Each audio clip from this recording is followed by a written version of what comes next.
প্রশ্নফাঁস বিতর্কের মধ্যে আরো এক পরীক্ষা পিছলো। বিহারে পিছলো টিচার এলিজিবিলিটি টেস্ট বা টেট পরীক্ষার দিনক্ষণ পরে ঘোষণা করা হবে কবে হবে এই পরীক্ষা।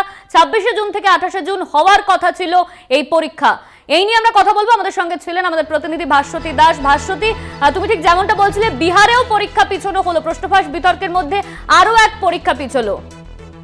তাই এবং দেখো, বহু পরীক্ষার্থীরা যারা অনেক আশা নিয়ে বসেছিলেন এই টেট পরীক্ষায়, এবং আমরা দেখেছি বাংলার বহু পরীক্ষার্থী তারাও কিন্তু এই পরীক্ষায় বসেছিলেন, কিন্তু দেখা যাচ্ছে যে পরীক্ষা হওয়ার কথা ছিল 26 এবং 28 তারিখ, সেই পরীক্ষাকেও কিন্তু বাতিল করে দেওয়া হলো। অর্থাৎ পরীক্ষা এখনো পর্যন্ত হলো না, তবে তার আগেই পরীক্ষা বাতিল। অর্থাৎ এর আগেও যেরকম তোমাকে বলছিলাম যে নতুন করে কি তাহলে বোধোদয় হচ্ছে, অর্থাৎ পরীক্ষা প্রশ্ন ফাঁস হতে পারে বা এই পরীক্ষা নিয়েও নতুন করে বিতর্ক তৈরি হতে পারে।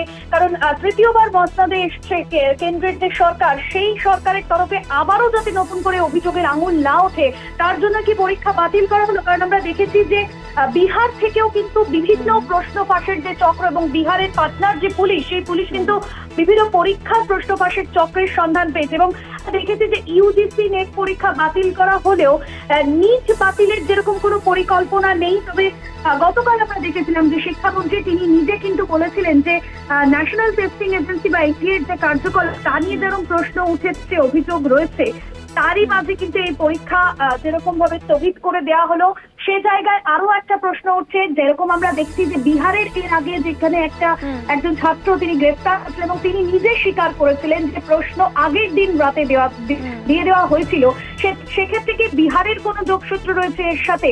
তার জন্য কি বিহারের টেট যেটা শিডিউল করা ছিল 26 এবং 28 তারিখের যে পরীক্ষা, সেই পরীক্ষা বাতিল করা হলো?